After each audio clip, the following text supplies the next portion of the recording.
Hello, ladies and gentlemen, and welcome to another edition of the Daniel Hendrick Experience. I am super glad you're here, and as always, I'm super glad to have this guest on the show today. We have American baritone Dean Murphy. Now, Dean is currently a member of the ensemble at the Deutsche Oper Berlin.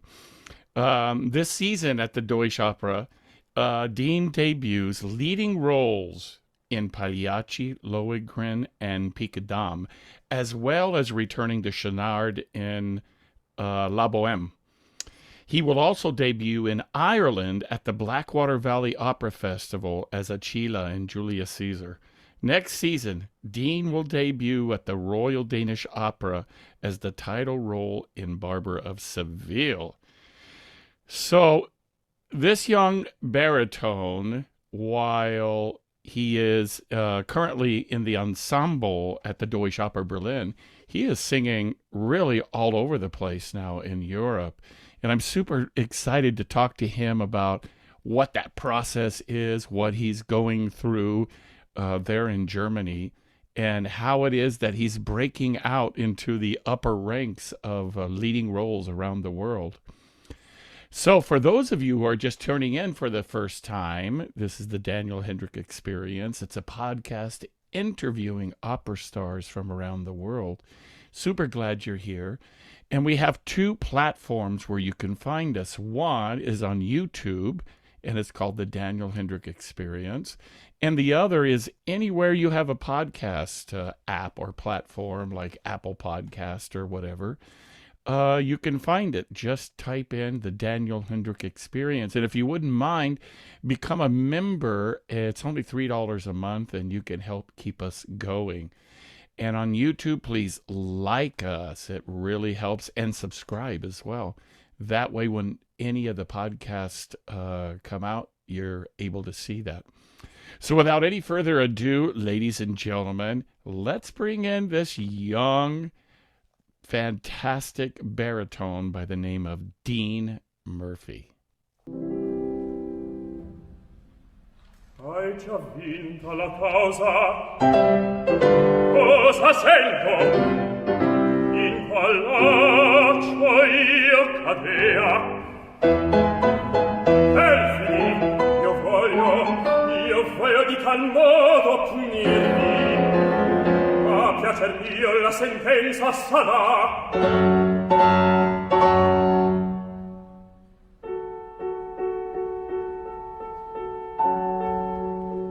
Ma se pagasse la vecchia pretendente, pagarla in qual maniera? E poi re Antonio, che a un incognito Figaro ricusa di dare una nipote in matrimonio.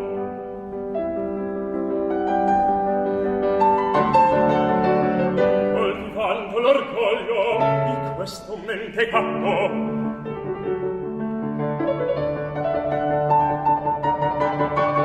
tutto giova un raggio,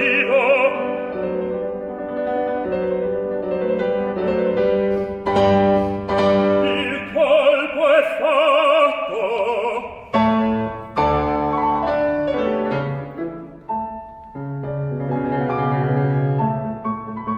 Vedrò mentr'io sospiro, felice un servo mio.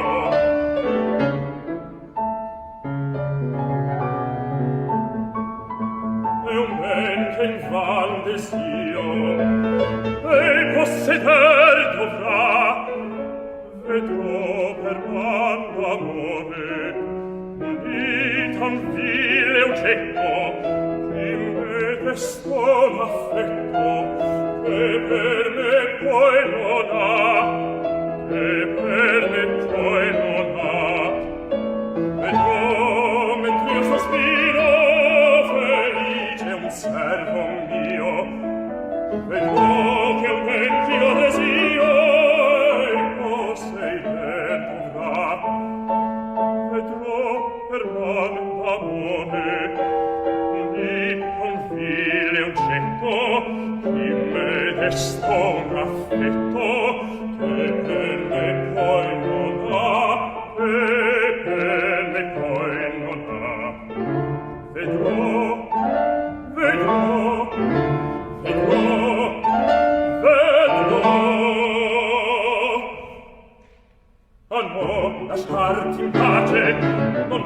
questo contento, non nascesti a pace, non nascesti a pace, per dare a me tormento, e forse ancor per ridere di mia infelicità.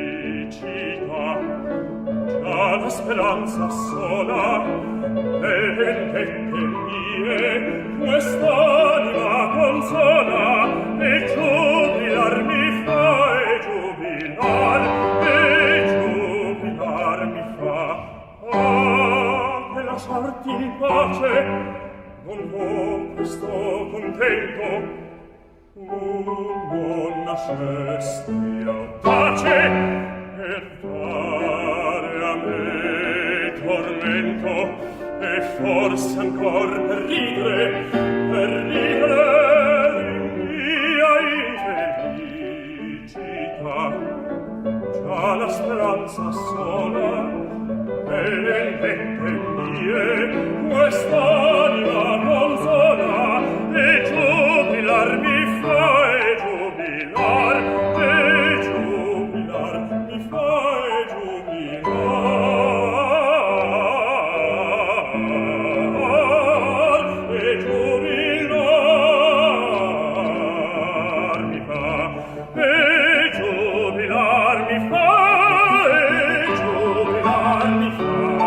All right, ladies and gentlemen, as advertised right here on the Daniel Hendrick Experience, interviewing opera stars from around the world, today we have an amazing American baritone by the name of Dean Murphy. This guy is really a up-and-coming baritone, singing all over Europe right now. And Dean, I just want to welcome you to the show, man. Thanks for being here. Great. Thank you so much. Yeah, I really appreciate it. So tell us, where are you right now? So I'm in Berlin, Germany. Berlin, Germany, and you're a part of the company there, right? Yes. Yeah, I've been at Deutsche Oper Berlin for I guess this is my fifth season. Yeah. Amazing. Okay. Yeah. And now I was reading, not only you're with the ensemble there, but now you're singing leading roles around Europe as well. And I got to tell you, that's a hell of a baritone voice. Full, rich, and really easy sounding. Folks, we're going to hear a little bit of him later. And I was telling him earlier, right before we kind of started the show, and we had some technical problems, that for those of you who are just listening, he looks a lot to me like Seth MacFarlane, the amazing director and creator of Family Guy and other stuff like that. Maybe a little bit better looking Yeah. than Seth, so you got that going on for you. So, Oh, geez. Thanks. you know, he's a pretty good damn singer too. You know, I don't know if you've heard him sing Yeah, he legit. is. It's not bad at all. Yeah, yeah. Yeah, So super talented. My gosh. So from what I understand, you're from Boston. Tell us about how Yes. this whole journey started for you. What's the deal? What made you decide to become an opera star?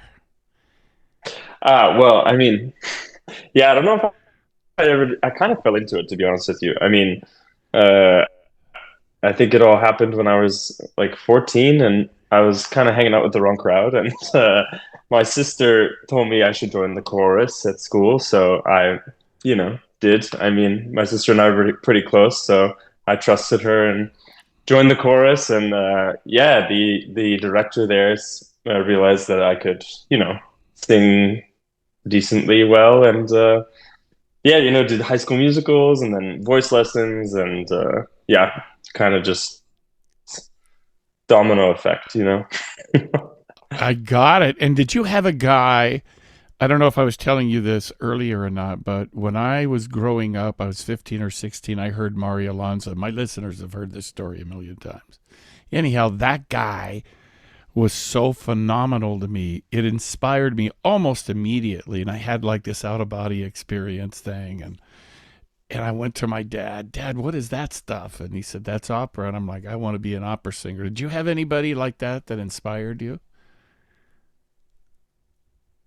Oh yeah, I think for me it was actually listening to this video of Renee Fleming singing at the I think it's the 1991 Richard Tucker Gala, and she's wearing like Ooh. this big green dress, and the B flat that she sings at the end of Rusalka's "Song to the Moon" is just, I mean, it blew my mind. It really blew my mind. I still think it's one of the best B flats. I mean, it's in a recording, so You could who knows check how it it out. sounded live. Yeah, yeah, yeah. That's wonderful. Huh. Okay. And so what? Did you go to college there in Boston?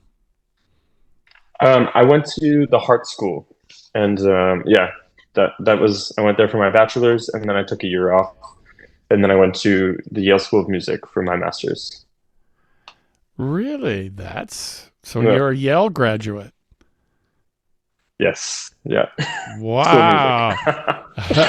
T- Talented and smart, huh? Okay. That's wonderful. Good for you.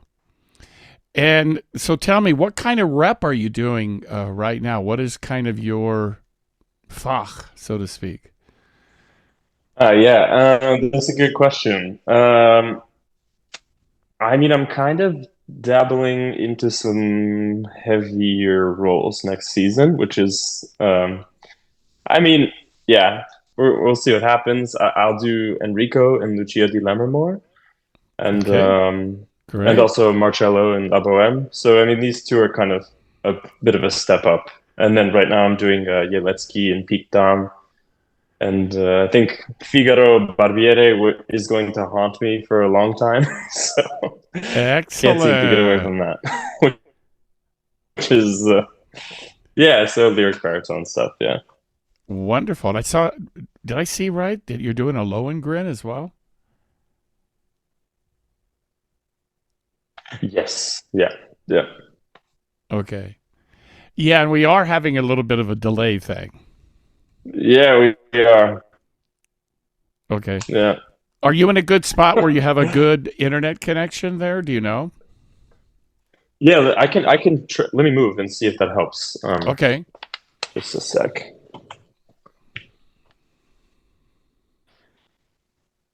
Maybe if I get closer to the The router? Wi-Fi box, then that's better. Yeah. Yeah. Is Oh, that any better? I like that even better. That looks cool. Yes. Okay. Okay. Very good. Excellent. Dude, I know this is not what you expected on an opera interview, but I am tripping over your accent. It is so cool. Okay, so I'm a big accent guy, right? I teach people all over the world. I would swear if I did not know you were American that you were German. Really? Yes. Oh, just like Wow. that. Okay. Just like that, right there. Really, the way you say really and wow. It's so, the affectation there, and it's so natural for you. So I think it's really, because you're speaking in German all the time, right? Oh, I mean, probably not as much as I should, to be honest with you. But Okay. yeah, I don't know. I guess just being over here has kind of changed maybe It the way I does. speak. Yeah, and Yeah. I'm fascinated about that stuff because I sang all over the world as well, and just listening to the different accents, trying to understand people. And I am a lover of accents, because I think it brings color and texture into life. Oh, sure. Yeah, absolutely. Yeah. Like I I love mean, it. some of course are. Sorry. Yeah. It's like you're from Boston. I love the movies with the Boston accents, and Seth MacFarlane does a great Boston accent. It's Oh yeah, he intriguing. does. I've actually not heard that. I would love to hear that. I love all these, yeah, these Boston movies with Matt Damon and Ben Affleck and all that stuff. Eggs. Yeah. Me too. Me too. Yes. Yeah. Right. Well, there we go. So, okay, from Boston, singing in Europe now. So, who is for you like your all-time favorite baritone, Oof, my gosh, just one. or the top three or four, whatever you want? Yeah, top three or four. um, I guess singing today, I think Ludovic Tézier is incredible. Uh like huh. absolutely incredible, very elegant singer, and yeah, just I mean, he's really like about the beauty of the tone and the line, and so yeah, I think he's my favorite living baritone, and then I also really like so many like Mario Sereni and Cappuccilli and Ooh. Leonard Warren. Oh my gosh, yeah, Oh, all the greats. Robert Merrill, yes. American. Yeah, never heard of that guy. Yeah. Of course I'm kidding.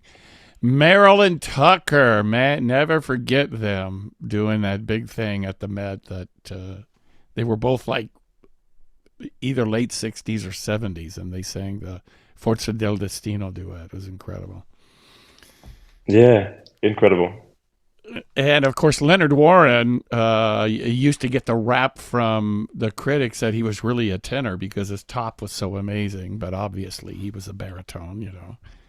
Oh yeah, I mean his low was amazing too. I mean, Right, in recording, I would love to hear these people live. My gosh, right. what I would give. Yeah. Uh huh. So, who do you attribute your particular technique to? Was it a combination of influences, or was it like one person that kind of taught you what you do? Oh, yeah, that's a tough question. I mean, I think the one person that comes to mind, of course, is my teacher who I've been with for like 10 years. Um, Her name is Valerie Sorel. She's based in the States, but she is French Canadian. And Okay. yeah, she for me is the best technician I've ever worked with. And Mm. yeah, the results that she can get are incredible, I think. And yeah, I did like the studio in Zurich, and Uh huh. worked with several teachers. And I mean, there are lots of good voice teachers out there, but there are also lots of really bad ones. So I'm lucky to have found her. You know, people don't realize how difficult it really is to find a good teacher. Oh yeah. Um, because a bad teacher can sideline you, if not forever, for a decade or something. Oh If gosh, you yeah. if you don't, I've seen it happen over the many years since I'm such an old guy. I've been around for a long time, seeing this stuff. Um, but your particular technique I find fascinating, especially since you're saying a French Canadian, but you sing. You can correct me if I'm wrong, since it's your voice, but to me, you sound very Italianate. Oh, thank you. Oh my gosh, I appreciate that. Well, I mean, I do have Italian blood, which I love to tell people. There it is. Yeah, yeah, yeah. So maybe that's why. And my heart is definitely in Italy. I mean, it's just the best place. My gosh, no matter where you go, the people, the food, everything. Ooh, So yeah. yeah, maybe it's just part of who I am. Yeah. Because, folks, we're going to hear him in a minute, and you're going to hear, to me, kind of what I think is like the perfect baritone sound. It's got a lot of chiaroscuro in the sound, which for folks out there that don't know what that is like you got the dark side of the voice, but then the bright side that really carries in a theater. And I can even hear it when you're speaking right now. You got a lot of bite in your sound. And I'm sure that makes it easier for you when you're on stage to not feel like you have to push because it's kind of booming. Do you feel that way? Um, yeah, I guess so. It's also I think singing at Deutsche Oper for so many seasons has also taught me to sing in a certain way that you got to be heard. I mean, you have to be sending over an orchestra in a big house. I mean, it's a pretty big house for Europe. So, Uh huh. What did they teach you there to help get you to sing over the orchestra specifically? okay. I mean, yeah, I guess like at Deutsche Oper, they don't really. I mean, there's no voice teacher there. There are coaches and music staff, of course. So I mean, it's really up to you to kind of figure it out. And of course, sometimes people get covered by the orchestra, and it's kind of up to you to feel if that's happening and or if it's not happening. Because also, not always people are going to tell you that it's happening. You have to find the the people that you trust and ask them, and yeah, get Got some it. trusted ears in the audience. Yeah. Okay, so when you have those equations, let's Mhm. say you have a trusted source that comes to you and says, "Hey, you're not being heard." So, do you try to just find the sweet spot in the room, maybe change the blocking a little bit to be able to be heard? Or do you feel like you're just pushing in an overdrive in your voice and kicking in a little bit more oomph in your sound? Or what mechanism do you use to solve that equation? Yeah. I think it depends on. I mean, it depends. It's situational, of course, but like usually, if it's not free, then it's not coming out across the orchestra. You know, like if you're kind of squeezing or pushing at all, then it's less likely to have that depth of resonance, you know? So Exactly. I think for me, it's about doing less and trusting, which is very difficult, of course, especially when nerves are involved. I mean, you Yes. know. I used to have a coach in my early days who his name was George Trevillo in San Diego, where I did most of my studying. And he Oh, okay. was the accompanist for Jussi Björling, Roberta Peters, and a lot of the old school folks. And he used to tell me, Danny, he called me Danny, or Dan, uh, less is more. Less is more. He kept telling me that, and that's a, kind of what you're saying, to let it be free and natural. And he always joked with me. He's saying, "You try to sing every phrase like it's an orgasm." And he said, "You only have that one orgasm, and it's at the end of the aria. It's not through the whole thing. You have to have Right, contrast." right. No, but I mean, it's easier said than done, though. I mean, Yeah. oh God, sometimes it's just really not possible, you know? Like if you're tense for whatever reason, you slept weird, or sometimes it's just not possible. Or an allergy or something, and your cords are a little Yeah. swollen, and it just doesn't want to seem to work or fit. Have you noticed that your voice fits better in some opera houses than others? Oh, I mean, it definitely feels better to me than some other opera houses. I mean, I Oh. did a competition at the Liceo in Barcelona, and Mm-hmm. oof, gosh, the acoustic there is it's really horrible. I mean, you get absolutely nothing, and I mean, this was also a few years ago, so I think I also felt less secure with what I was doing, and you know that doesn't help.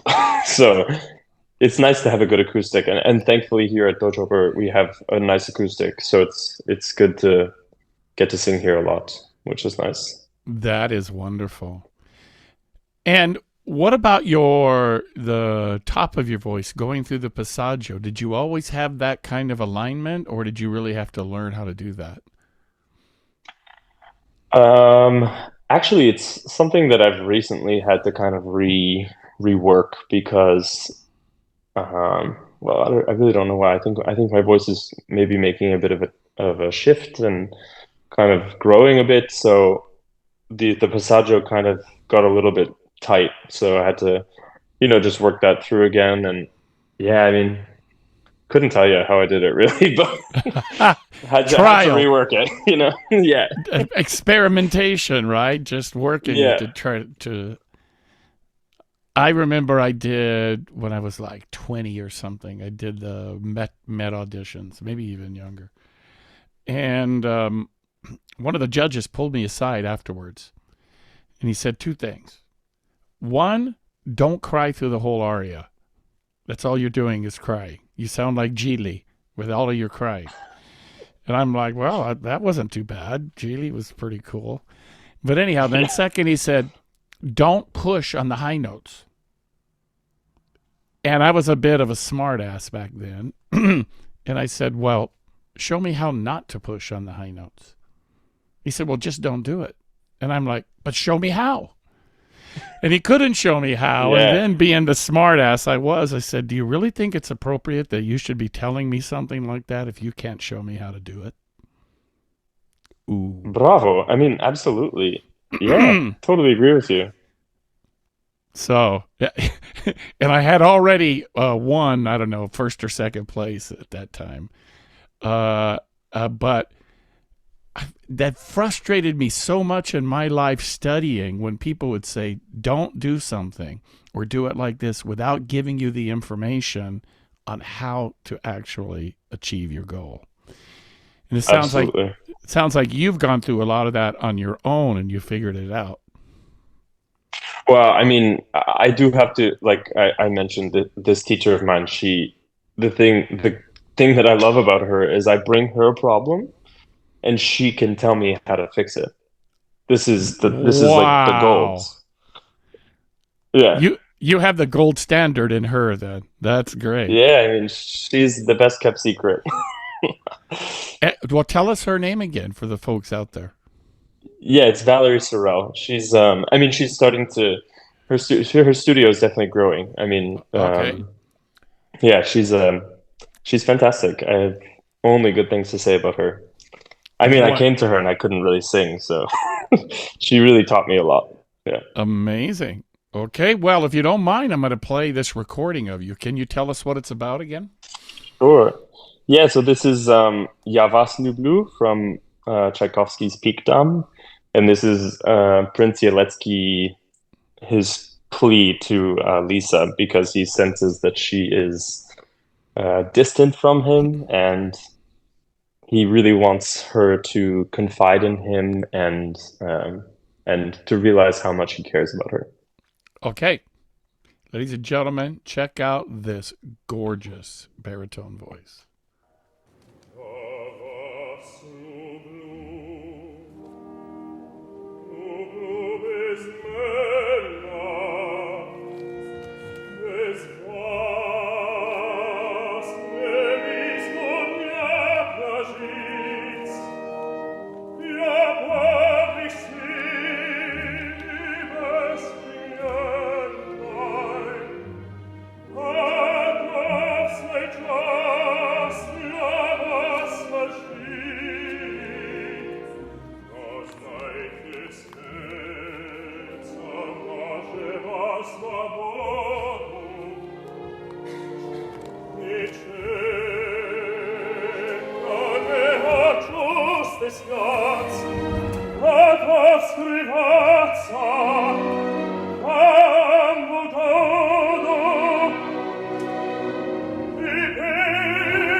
springen nei, Gott sei Chas, ja, was geschieht, oh, Milaya, ja,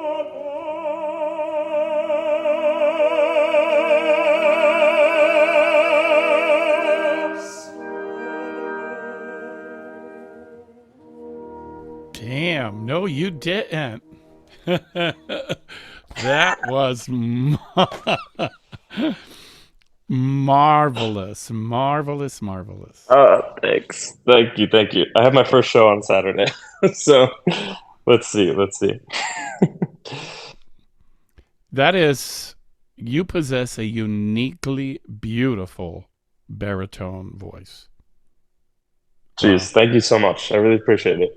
For so Yeah. long, I have to say, I mean, people really didn't tell me that for so long. In fact, they would say the opposite for a long time. So I really appreciate it. Thank you. I hope you're hearing that more now. You have to be hearing that after hearing this recording of you. Are you hearing more that people are seeing you? Um, yeah, yeah, I think more recently, yes, but yeah, I mean, it's a tricky career, as you know. It's tough. I do. There's I do. lots of Yeah. downs and lots of highs as well. So, Hey, dude, I know all about that. When I was like 22, I was in a competition in Italy and I lost my voice, and it took me 8 years to get it back before I made my debut at Lincoln Center. So, oh, yeah, geez, I know about those whoa, geez, that's ups. crazy. Yeah, it was called spasmodic dysphonia. And I was like, there's a kid with in puberty. It was. I wrote about it in Wow, my book, my life story, ladies and gentlemen. You can pick it up at danielhendrick.com. And as a matter of fact, some cool, producers from Hollywood just read it and are excited about it, and we're writing a screenplay about my life story. So hopefully sweet. there'll be a movie about it before long here. Oh, very good. Wow, Not crazy? that sounds crazy though. I mean, very traumatic to like lose your voice in a competition and then wow. Yeah, and the head judge was Giuseppe Di Stefano. It was in Milano, and he was at the time my teacher and my mentor.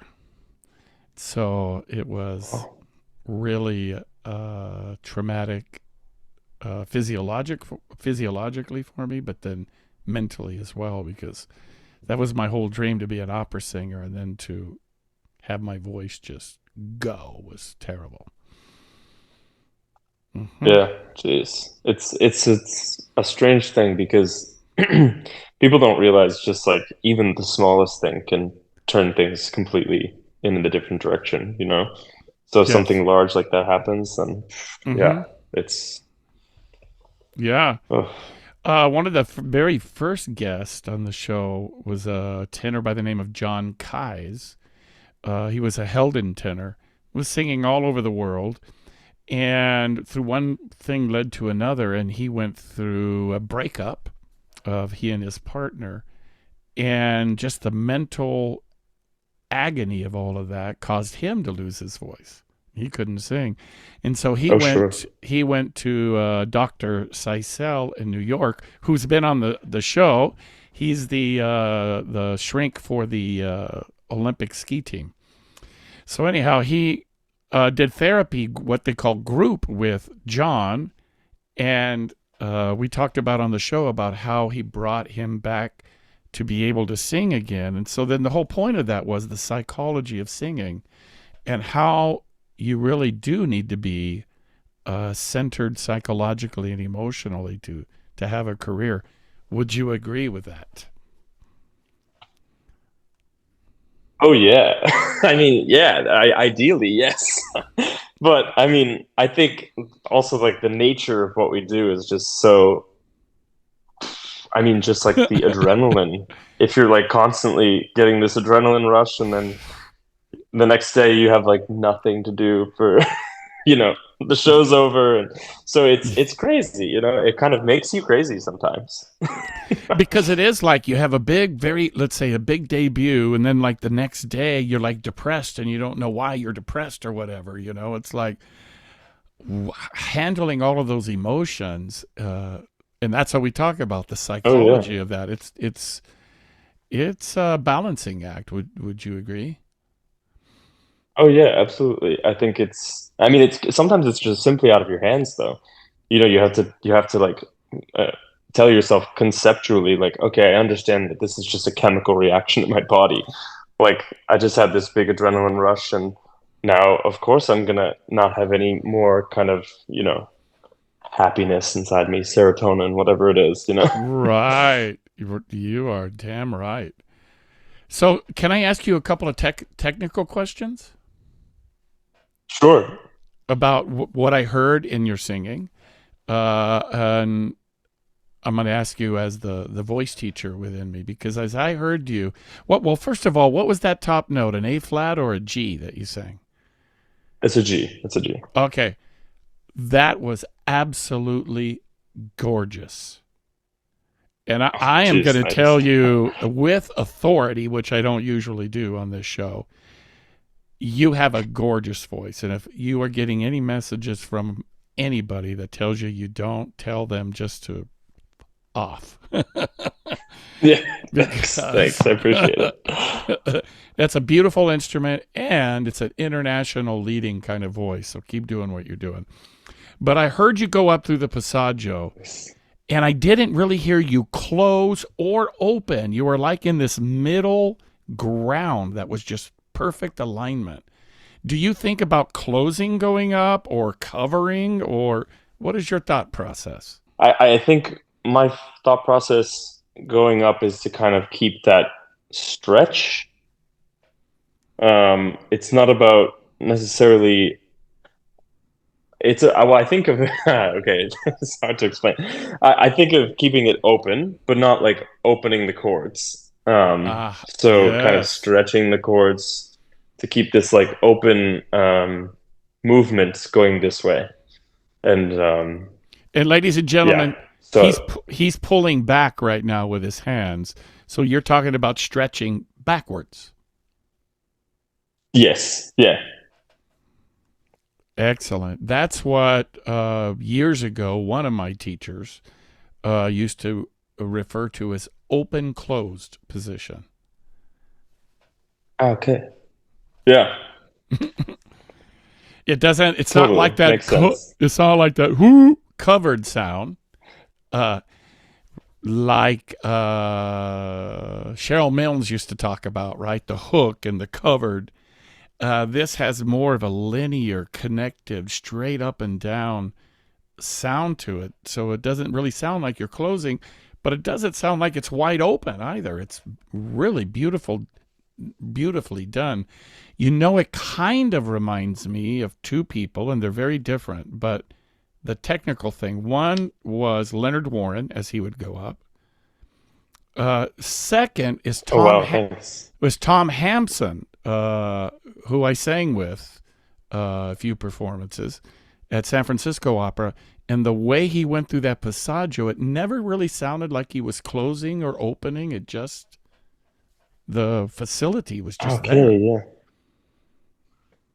Yeah, I mean, it's I think also a lot of it is kind of, when you just practice so much, sometimes it's just muscle memory, right? You kind of have to build it into the voice, and Mm-hmm. then you want it to mostly be there, right? Of course, sometimes you think Yes. about technique, but it's about the building that you do off stage so that on stage it's kind of working for you.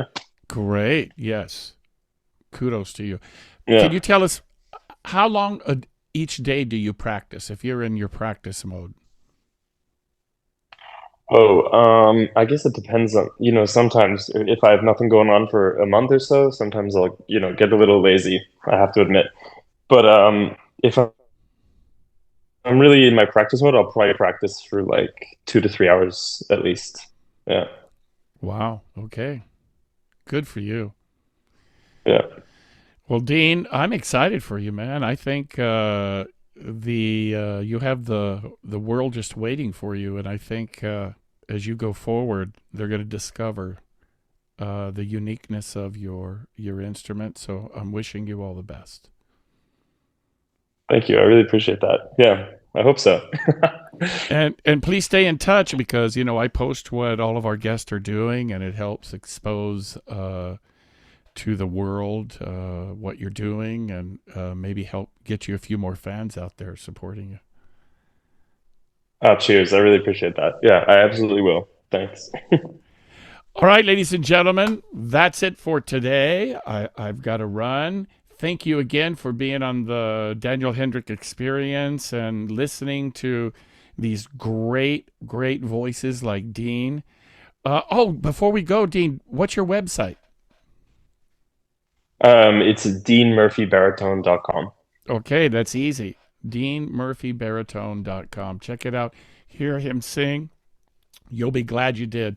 And ladies and gentlemen, look forward to seeing you every Sunday right here on the Daniel Hendrick Experience. God bless everybody. Have a great day.